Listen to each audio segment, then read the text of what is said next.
Pero hoy día el último tema es el síndrome antifosfolipídico. Un tema corto, es fácil de entenderlo, no es muy complicado. Es un trastorno autoinmune sistémico caracterizado básicamente por trombosis venosa o arterial, trombosis venosa o arterial y o morbilidad en el embarazo. Ahorita vamos a ver a qué se refiere morbilidad en el embarazo. En presencia de anticuerpos antifosfolipídicos. Entonces, esto es básicamente el concepto y lo que nosotros debemos tener en cuenta. Trombosis venosa arterial, morbilidad del embarazo. ¿Se escucha? Sí, doctor, sí se le escucha. Ah, ya, ok, pensé que se le salió. En presencia de anticuerpos antifosfolipídicos. Entonces el SAP puede ser primario o secundario, o puede estar asociado a un lupus, que es lo más común. Entonces, ya en el año 1983, Graham Hughes mostró que había una relación entre trombosis, aborto, enfermedades cerebrales y anticoagulante lupus. Ya desde esa vez empezó una relación. Entonces, ¿cuáles son los? Decíamos que tenía que haber trombosis, ya sea venosa o arterial, morbilidad del embarazo, en presencia de anticuerpos antifosfolipídicos.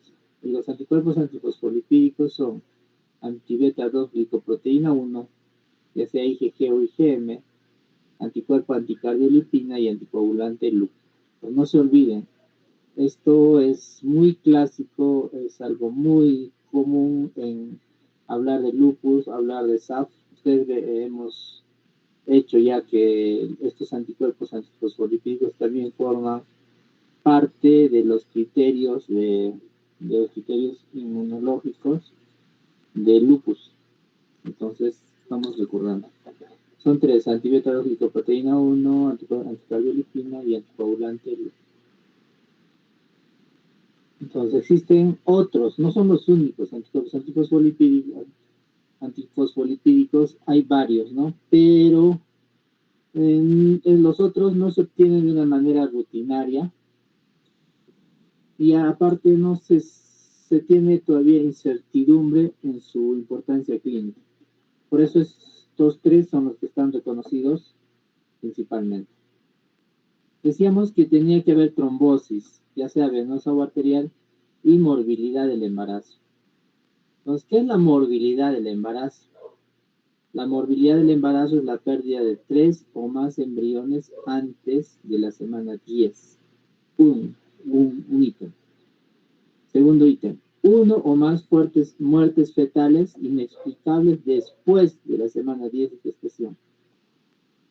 Y finalmente, el nacimiento prematuro de un neonato morfológicamente normal antes de la semana 34 de gestación debido a eclampsia, preeclampsia grave o insuficiencia placentaria. Entonces, a esto le decimos morbilidad del embarazo. Tiene que haber una de estas tres características para considerar como una morbilidad del embarazo dentro de esta enfermedad que es el SAP. Entonces, ¿cuál es la epidemiología, ¿no? Entonces, el SAP no solamente, los anticuerpos antifosfolípidos no solamente se van a encontrar en SAP, sino pueden haber en otras circunstancias. Es muy importante mencionar el lupus nuevamente, ¿no?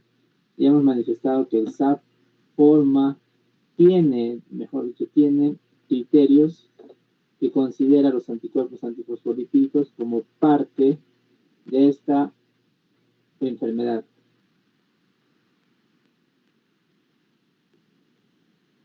Acá vemos la prevalencia de anticuerpos antifosfolípicos en diferentes condiciones. Acá el porcentaje de anticoagulante lúpico, de anticardiolipina, antibeta 2 glicoproteína, individuos sanos, en trombosis venosa, en trombosis arterial, en pérdida del embarazo y en lupus eritematoso. Entonces tiene mucha relación nuevamente con el lupus. La prevalencia estimaron la incidencia en 5 casos por cada 100.000 habitantes nuevos, ¿no?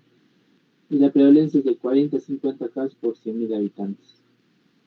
Y el SAF catastrófico, que viene a ser una forma rara y potencialmente mortal, se ha estimado en menos de 1% de todos los síndromes antifosfolipídicos.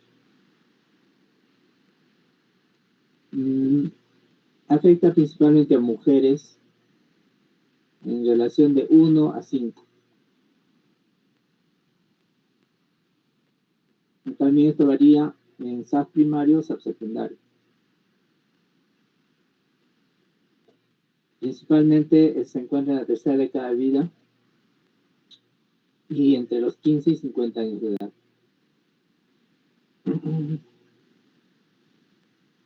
Bueno, este es lo mismo, este es el porcentaje de que el 40 a 50% de los pacientes con lupus también tienen SAF. O sea, es importante este dato, miren, 40 a 50% de todos los pacientes con lupus tienen síndrome antifosfolipídico. Y esto es variable.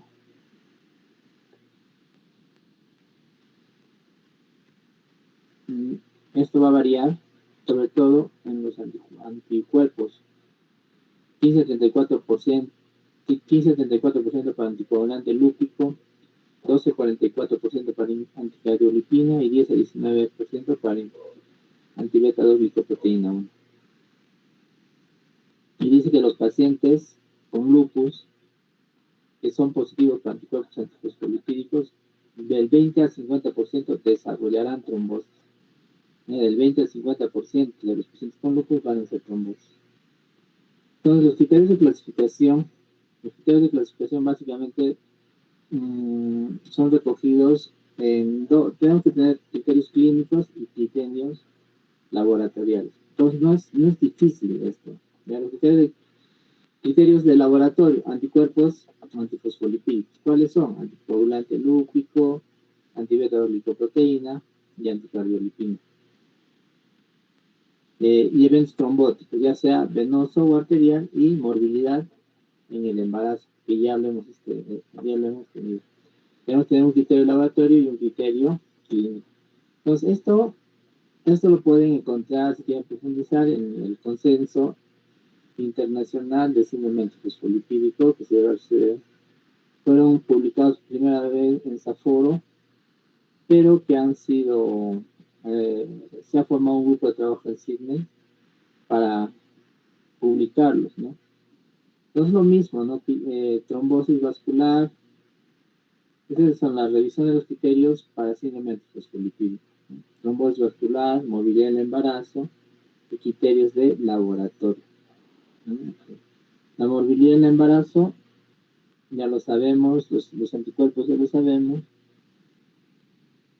y dice que para el diagnóstico de SAF necesitamos un criterio clínico y un criterio inmunológico, ¿no? Pero la persistencia de los anticuerpos, sea cualquiera de ellos, por lo menos 12 semanas, con un intervalo de 12 semanas. Es decir, que si hacemos ahora un estudio y encontramos, también deberíamos encontrar en el lapso de 12 semanas.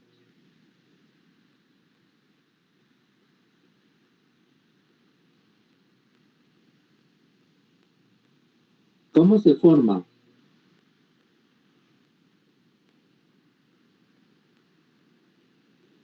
Esta es una enfermedad autoinmune. El SAF es una enfermedad autoinmune. Entonces, existen anticuerpos antifosfolipídicos. ¿Por qué se llaman antifosfolipídicos? Porque van a reaccionar contra proteínas que se unen a los fosfolípidos aniónicos. Todavía no se conoce con certeza la etiología, pero también existe la activación del sistema de coagulación. No se conoce con exactitud ya los mecanismos patogénicos, entonces se piensa que el desarrollo de la trombosis desempeña un papel esencial en la activación de las células endoteliales, los monocitos, las plaquetas y las vías del complemento. Existe una activación. Activación de los monocitos y las células endoteliales por los antifosfolipídicos producía un aumento del factor tisular, el más potente activador de la cascada de coagulación. Pues como hay coagulación, van a formar trombos. La activación de las plaquetas favorecerá la síntesis de mediadores protrombóticos como tromboxano A y lipoproteína, ¿no? Entonces existe una activación, el endotelio juega un papel importante, las células endoteliales, monocitos, plaquetas y vía de complemento, estos se van a activar y van a producir un aumento del factor tisular, que es el potente activador de la cascada de coagulación. Manifestaciones clínicas. Entonces, ya sabemos, trombosis vascular, sea un tromboembolismo venoso, como trombosis venosa profunda, embolismo pulmonar, tromboflebitis superficial, o trombosis en otros sitios, en varios otros sitios. Trombosis arterial, el stroke, ¿no? Los trombos producidos en las vegetaciones, en las endocarditis bacterianas, ataques isquémicos transitorios, todo lo relacionado a trombosis arterial. Entonces, no, como vemos, todos las manifestaciones clínicas que se pueden manifestar no solamente son trombosis, también se pueden manifestar otras manifestaciones, como gangrena digital, osteonecrosis, líderes reticulares, ya sabemos la morbilidad del embarazo, síndrome de Budd-Chiari, trombosis de la vena portal, hipertensión pulmonar, embolia pulmonar, stroke, epilepsia, demencia vascular, entre otros, ¿no? Son algunas manifestaciones que se van a presentar. También existen manifestaciones de los criterios mayores que le dicen, ¿no? Los criterios hematológicos, renales, cardíacos, hematológicos, lo que hemos visto. No, acá hay unas manifestaciones clínicas asociadas al síndrome de antifosfolipídicos en porcentaje, ¿qué es lo que más se puede presentar, ¿no? Y la trombosis de venas profundas, trombosis venosa profunda es una de las manifestaciones más frecuentes en síndrome antifosfolipídico. ¿Qué es el SAP catastrófico? El SAP catastrófico viene a ser una entidad clínica que se va a desarrollar en menos de 1% de los pacientes que tienen un SAP. Si no se trata adecuadamente esta enfermedad, vamos a tener una mortalidad de 50%. Y clínicamente se presenta como una tormenta trombótica. Existe disfunción orgánica, fallo orgánico y una trombosis excesiva en varios sitios. Tenemos criterios para clasificar un CAPS, o sea, un SAP catastrófico. Tiene que haber el compromiso de 3 o más órganos, el desarrollo de manifestaciones simultáneas. Esto tiene que pasar en si quiere menos de una semana. Tenemos que hacer una confirmación por patología y tiene que existir la presencia de anticuerpos antifosfolipídicos. Decimos que hay SAP catastrófico cuando se cumplen los 4 criterios. Entonces, las pruebas de laboratorio, está además recalcar, que ya se los deben saber, pedir anticoagulante lúpico, anticardiolipina, antibeta-2-lipoproteína, ya sea IgG o IgM.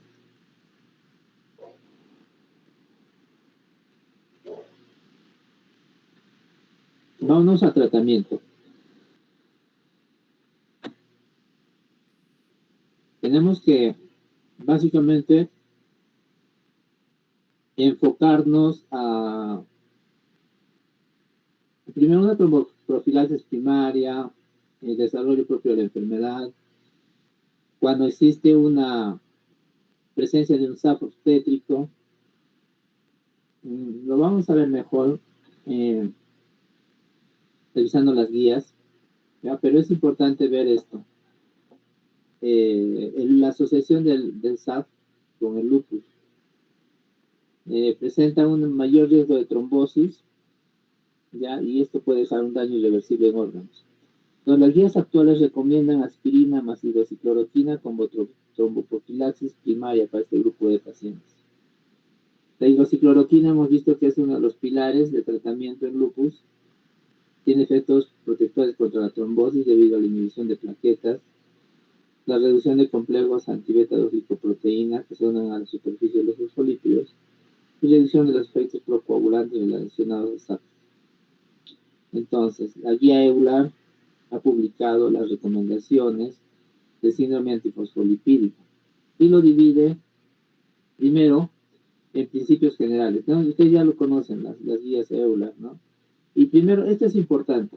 Primero tenemos que identificar cuándo estamos hablando de un perfil de alto riesgo de síndrome de anticuerpos antifosfolipídicos. Entonces, dice, un factor de riesgo importante es el perfil alto de riesgo. ¿Y cuál es esto? Incluye cualquiera de los siguientes.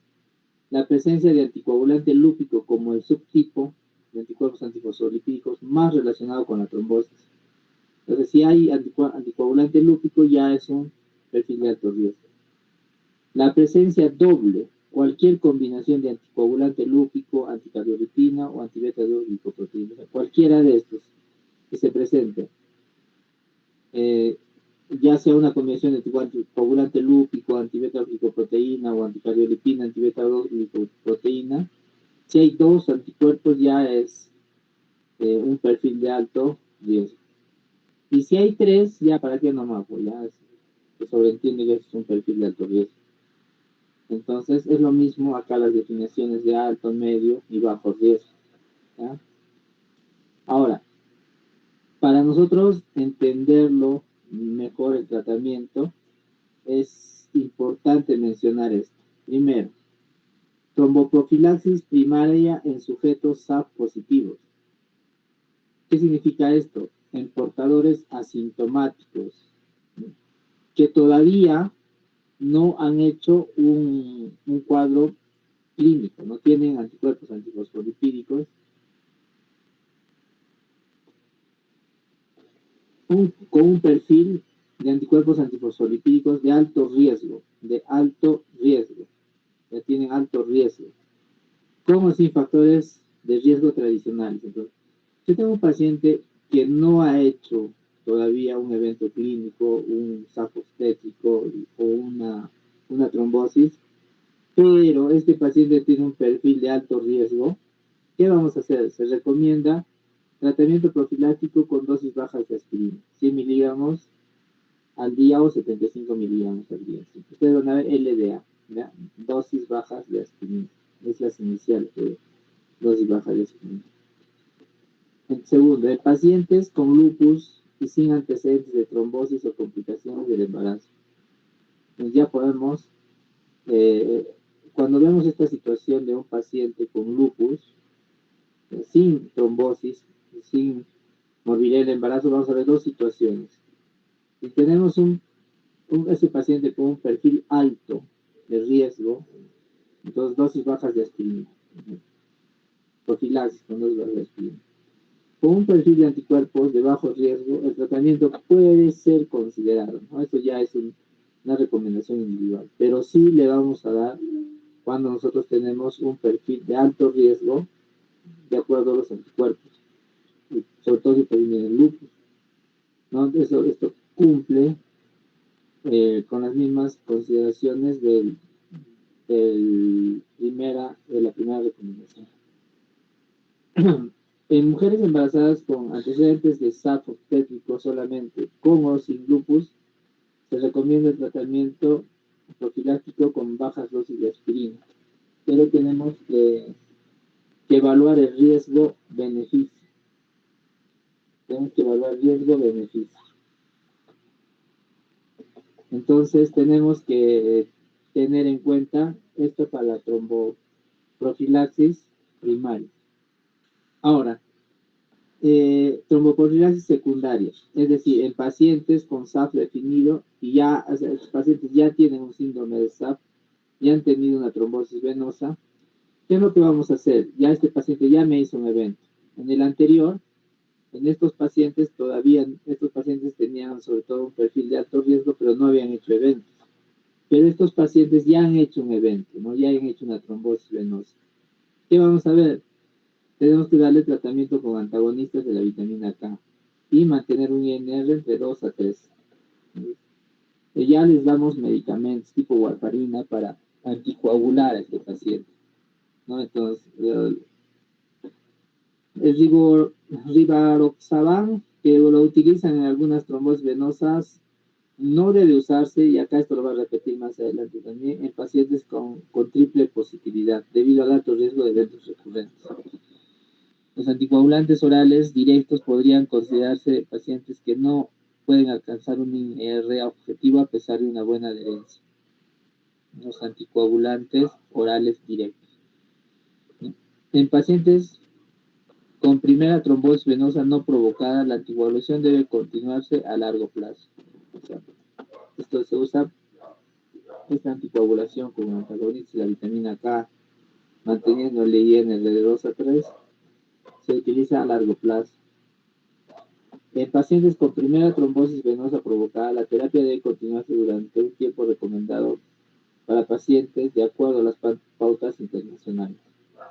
Se podría considerar una anticoagulación más prolongada en pacientes con perfil SAF de alto riesgo, de mediciones repetidas u otros factores de riesgo de recurrencia. Esto es en pacientes que tienen un SAF, pero ya con una trombosis recurrente. Independientemente, a pesar de que ya están con antagonistas de la vitamina K, tratan de mantener el objetivo de 2 a 3. Entonces, ¿qué podemos hacer si este paciente, pese al tratamiento, vuelve a hacer una trombosis, ¿no? Entonces hay que hacer primero una educación respecto a la adherencia al tratamiento. ¿Está tomando o no su medicamento? ¿No? Muchos pacientes de repente no lo están haciendo adecuadamente, hay que educar al paciente. Si pese a eso el paciente está logrando un INR 2 a 3 y sigue haciendo trombosis recurrente, entonces se puede considerar la adición de bajas dosis de aspirina, el aumento de la vitamina, del INR que llegue a 3 o 4, o el cambio a heparinas de bajo peso molecular. Ya podemos estar viendo, ¿no?, esta situación. Podemos hacer esas tres cosas. En pacientes con SAF definido con una trombosis arterial. El anterior era una trombosis venosa. Es una trombosis arterial. El tratamiento con antagonista de la vitamina K se recomienda solo sobre el tratamiento de baja dosis de aspirina. ¿Eso qué significa? Que ya un paciente con SAF debemos usar antagonistas de la vitamina K. Ya no podemos usar solo bajas dosis de aspirina, ya tenemos que usar antagonistas de la vitamina K. El INR es de 2 a 3, ¿ya? O INR de 3 a 4, considerando el riesgo de sangrado o trombosis recurrente. Entonces también se puede considerar el tratamiento de antagonistas de la vitamina K con un INR de 2 a 3, ¿no? O adicionarle bajas dosis de aspirina, aumentar, como decíamos, el objetivo del INR. Lo mismo que decíamos, ¿no?, que rivaroxaban no debe usarse en pacientes que tienen triple positividad a los anticuerpos. En pacientes que tienen trombosis arterial recurrente, pese a que tienen antagonistas de la vitamina K, hay que evaluarlos y se puede considerar el aumento del objetivo de INR 3-4, aumentar bajas dosis de aspirina o cambio a heparinas de bajo peso molecular, enoxaparina. El paciente con SAF obstétrico, ¿no?, mujeres con perfil de alto riesgo, pero sin antecedentes de trombosis o complicaciones, con o sin les se debe considerar tratamiento con bajas dosis de aspirina durante el embarazo.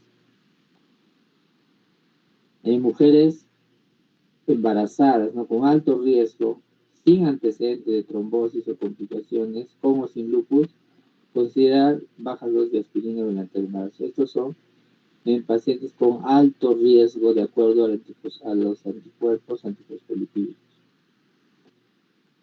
En mujeres con antecedente de SAF obstétrico, sin eventos trombóticos previos, con o sin lupus, tenemos que ver si el paciente tiene una historia de más de 3 abortos espontáneos recurrentes involuntarios en menos de la tercera semana de gestación, o aquellos con una historia de pérdida fetal de mayor a 10 semanas, Se recomienda un tratamiento combinado de baja dosis de aspirina y heparinas en dosis profiláctica. Con una historia de aborto de 34 semanas de gestación debido a eclampsia o preeclampsia grave o debido a las características reconocidas en la insuficiencia placentaria, el tratamiento con baja dosis de aspirina y heparina en dosis profiláctica. Se debe considerar sobre todo en pacientes que tienen un riesgo, un perfil de riesgo para desarrollar TAC. Las SAF obstétricas, el tratamiento con bajas dosis de aspirina solo en combinación con heparina podían considerar basados al perfil de riesgo del individuo, ¿no? Y con SAF obstétricos tratados con heparina en dosis profiláctica durante el embarazo, la continuación de la heparina a dosis profiláctica para 6 semanas después del parto debe considerarse como reducir el riesgo, para reducir el riesgo de trombosis materna. Ustedes se han dado cuenta de mujeres que están embarazadas, no vamos a utilizar antagonistas de la vitamina K. Entonces, de frente estamos usando terapias combinadas de baja dosis de aspirina y heparina de bajo peso molecular. No se utiliza los antagonistas de la vitamina K. En mujeres con criterios de estado obstétrico con complicaciones recurrentes en el embarazo, a pesar de un tratamiento ya estamos combinando aspirinas de bajo peso molecular y heparinas, tenemos que incrementar la dosis de heparina a dosis terapéuticas. A un inicio se utiliza dosis profilácticas, pero ya cuando pese a eso hay recurrencias, entonces a dosis terapéuticas. Generalmente las dosis terapéuticas son el doble de una dosis profiláctica. O adicionar ya hidroxicloroquina o un corticoide en el primer trimestre del embarazo, ¿no? El uso de inmunoglobulinas puede considerarse en pacientes altamente seleccionados. Las inmunoglobulinas intravenosas se pueden usar en pacientes. En mujeres con SAP trombótico se recomienda tratamiento combinado de bajas dosis de aspirina, heparinas a dosis terapéuticas durante el embarazo. Tienen que saber cuándo es dosis profiláctica y cuándo es dosis terapéutica. ¿Y qué hacemos con el SAP catastrófico? El SAP catastrófico hemos dicho que es una de las complicaciones del SAP que se puede presentar hasta el 1% de los pacientes, pero que sin tratamiento estos pueden tener un desenlace mortal en más o menos el 50% de los casos. Se caracteriza por presentar una afección múltiple en más de 3 órganos o sistemas en un lapso de tiempo corto, menos de una semana. Entonces empieza a haber varios trombos, varias manifestaciones de coagulación en varios órganos. Entonces, ¿qué debemos hacer? Entonces, los factores precipitantes más comunes para el desarrollo de SAP catastróficos son la interrupción de la anticoagulación en pacientes con diagnóstico previo de SAP, infecciones o procedimientos quirúrgicos. Se recomienda el diagnóstico precoz y el tratamiento de las infecciones y la minimización de la interrupción de la anticoagulación de baja intensidad, especialmente de manera perioperatoria. Sobre la base de las guías de práctica clínica, recientemente se han publicado para el manejo de SAP catastrófico la terapia de combinación de glucocorticoides, heparina, plasma e inmunoglobulina sobre agentes individuales como el tratamiento de primera línea en pacientes SAP. Entonces, ya las guías recomiendan la combinación de dosis altas de corticoides, heparina, plasma y inmunoglobulinas endovenosas. Y esto es el desarrollo del SAP. ¿Alguna pregunta?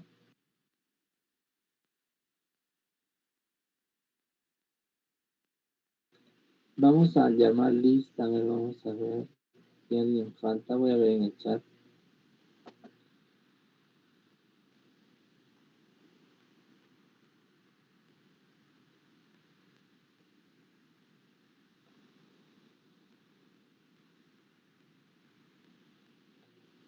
Y aparentemente nadie falta, ¿no? No nos puedo ver, estarán durmiendo, ¿qué estarán haciendo? Es bien difícil a veces darse cuenta de qué están haciendo ustedes. Cristian, ¿alguna pregunta?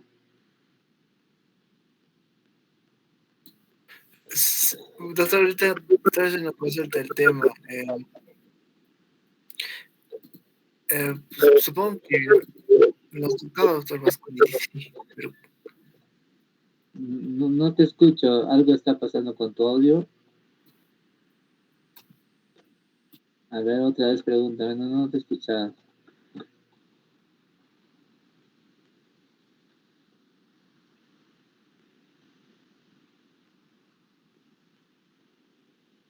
Cristian, doctor, ahora sí me puede escuchar bien. ahora sí te escucho mejor. Ya listo. Doctor, este sería el penúltimo tema, ¿verdad? Sí, ¿ya han hecho los demás temas con la doctora? Sí, doctor, ya hicimos Sí, ya terminamos. Solo nos faltaría síndrome de Sjögren con la doctora. Ah, todavía no han hecho Sjögren. Sí, Ya. doctor. Ya han hecho vasculitis. Primera parte. Sí, la primera parte ya la hicimos, doctor. Ya, excelente. Ya. Ustedes se han dado cuenta, la última parte de la segunda unidad, bueno, de la segunda unidad más específicamente, los últimos temas, todos se relacionan a enfermedades, así no son ustedes, enfermedades autoinmunes. Ya, entonces tenemos que tener en cuenta que es importante que ustedes conozcan estas enfermedades y sepan identificar, sobre todo el diagnóstico, y luego darles un tratamiento adecuado, ¿no? Ahora, SAF es una enfermedad bien fácil, ¿no? No es muy difícil. El tratamiento también es sencillo, solo léanlo, entiéndanlo, no es muy difícil. El tratamiento en SAF no hay muchos medicamentos, bajas dosis de aspirina, solo usamos heparines bajo peso molecular, ¿no? Podemos usar clorcorticoides, hidroxicloroquina, inmunoglobulinas intravenosa, dependiendo de cada caso, pero en general no es muy complicado. Y la definición misma de la enfermedad es fácil, ¿no? Es presencia de una trombosis, ya sea venal, ya sea venosa o arterial, morbilidad en el embarazo, ya, o morbilidad en el embarazo, y en presencia de anticuerpos antifosfolipídicos. Ustedes tienen que leerse y aprenderse cuáles son esos anticuerpos antifosfolipídicos que hemos repetido varias veces, y la morbilidad del embarazo. Entonces nosotros debemos identificar a este paciente, ¿no? Generalmente es dama, ¿no? Es dama más que en varona. Entonces, si hay una trombosis, si ustedes van a ver a un paciente que tiene trombosis, piensen en un SAP, en un síndrome antifosfolipídico. Nosotros como reumatólogos, apenas yo veo una trombosis, entonces lo primero que se me ocurre, o lo primero que debe ocurrirse a un reumatólogo, es un SAP.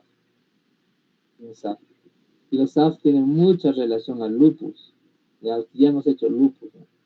Los SAP se relacionan bastante, y ustedes han escuchado, la bibliografía nos dice que entre un 40 y 50% de los pacientes con lupus van a tener un SAP asociado, y que un porcentaje, considerando de pacientes lupus, van a ser trombosis.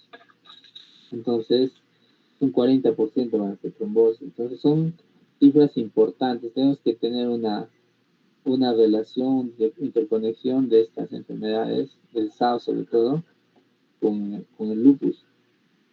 Entonces, nuevamente reitero, ¿no?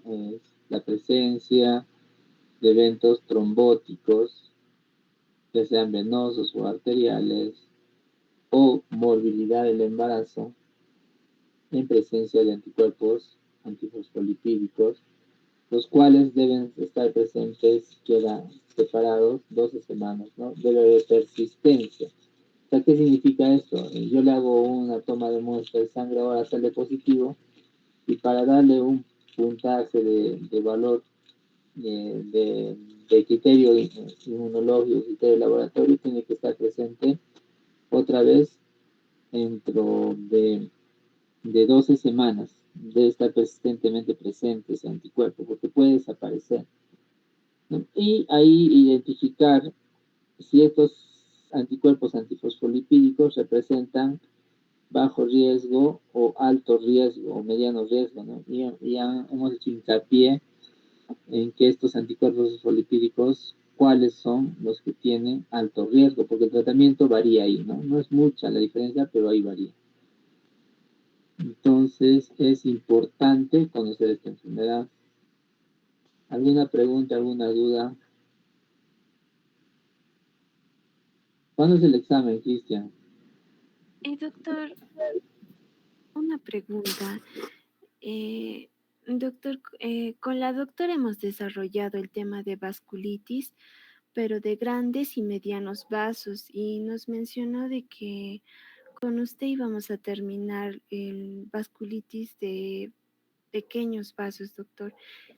Ese tema vamos a desarrollarlo. ¿No hemos hecho con ustedes vasculitis? Cristian, ¿no hemos hecho vasculitis de pequeño vaso? Sí, doctor, por eso le estaba preguntando si era el penúltimo tema. ¿Ah, no hemos hecho? Sí, doctor. ¿Y por qué estamos recontra atrasados con ustedes? Yo pensé que ya habíamos hecho. Oh, ya. Entonces nos falta una clase. Que ustedes pues no me están dando más tiempo. Ya, porque yo les he dicho a Cristian que hagamos 2 veces a la semana. Yo pensé que ya hemos acabado, ¿no?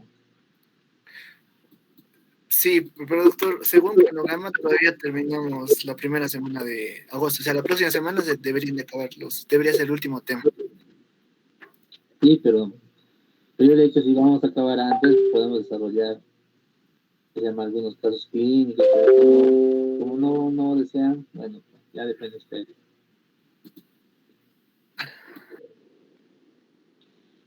Yo pensé en realidad que ya habíamos hecho, entonces he hecho con el otro grupo. Ya, pues entonces a la próxima clase vamos a hacer la vasculitis de pequeños vasos. Ya, las vasculitis de pequeños vasos son un grupo bien importante, o lo hacemos ahorita, a ver qué es. No, ya estar cansados también. Porque no es muy difícil. Ya, las vasculitis de pequeños vasos, vamos haciendo una introducción. Son enfermedades que forman parte de, de un grupo heterogéneo de medicamentos, ¿cómo les digo? De varias enfermedades, Entonces, ustedes ya saben, ¿no? A ver, ¿quién sabe? La última clasificación de vasculitis, ¿cómo se denomina? A ver, ¿quién levanta la mano?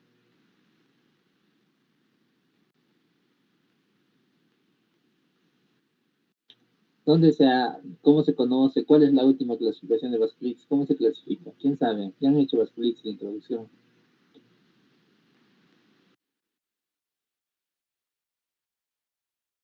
Recuerdo, doctor, que habían de diferentes tipos clasificados por tamaño, mediano, calibre. Luego había, era al igual como las artritis, por Euler y ACR también, pues, ¿no? Eh, pero había, en cuanto a las de pequeño calibre, había una clasificación especial, más o menos no recuerdo muy bien, no profundizamos ahí.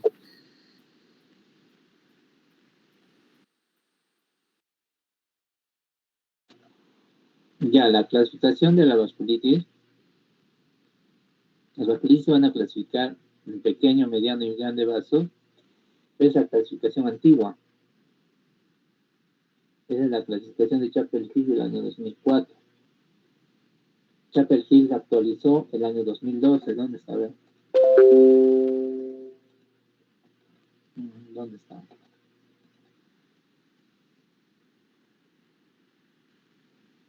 Ya Chapel-Hill se actualizó.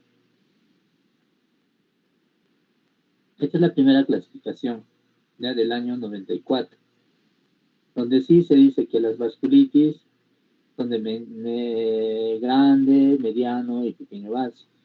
Pero ya en el año, ¿no? Claro, estas son las vasculitis.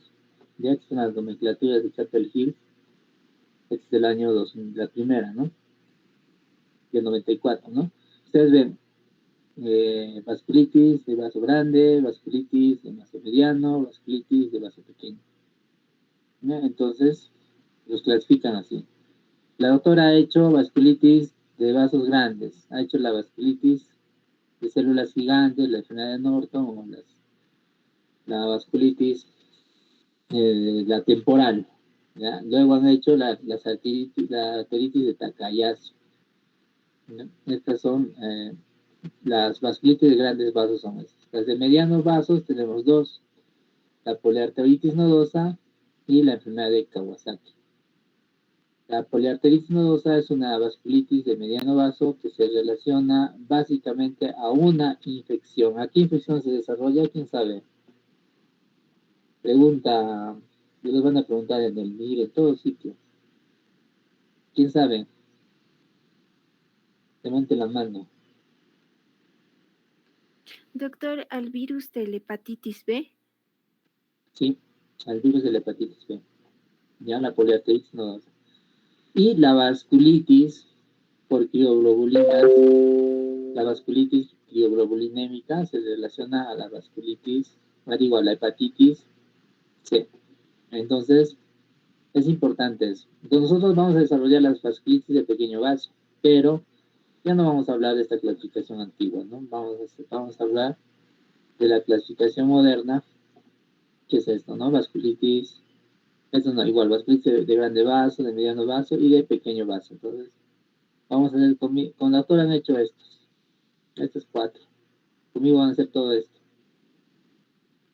¿Ya? Todo esto, las vasculitis de pequeño vaso asociadas a ANCA, las vasculitis asociadas a complejos inmunes, las vasculitis de vaso variable, las vasculitis de órgano simple, vasculitis asociadas a enfermedades sistémicas y las vasculitis asociadas a etiologías probables.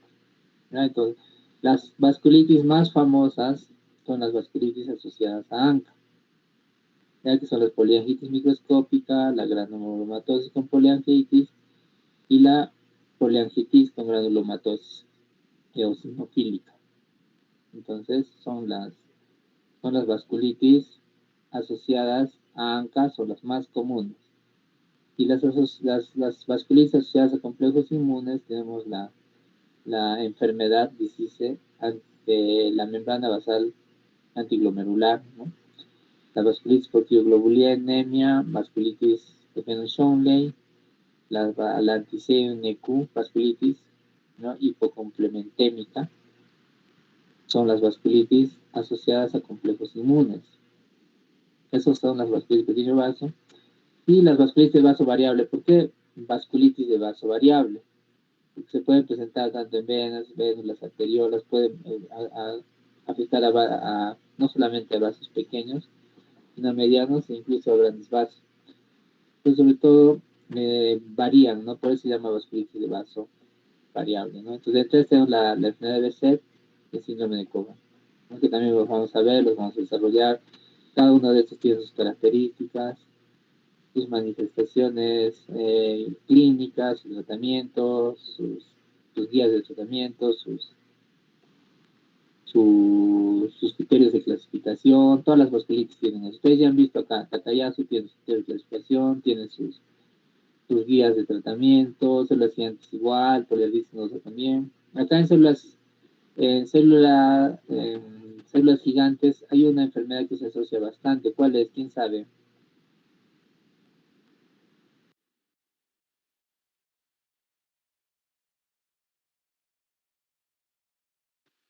Ya han buscado en su Google, ¿qué dice? Nada. Ya pues. Entonces, Cristian, vamos a coordinar una clase para terminar esto, porque mira, ¿cuántas diapositivas son? Son bastantes, son todas estas. Son un montón. Y si lo hacemos ahora se me van a dormir. Es harto. Porque vamos a hablar de todas esas vasculitis. Entonces, vasculitis es un tema muy amplio, por eso lo hemos dividido en dos partes. Entonces, las vasculitis que más me gustan a mí son las clásicas, ¿no? Las vasculitis de grandes, medianos y pequeños vasos, ¿no? Pues son las más comunes, ¿ya? Pero ya lo han hecho con la doctora, ya lo saben, ya son expertos en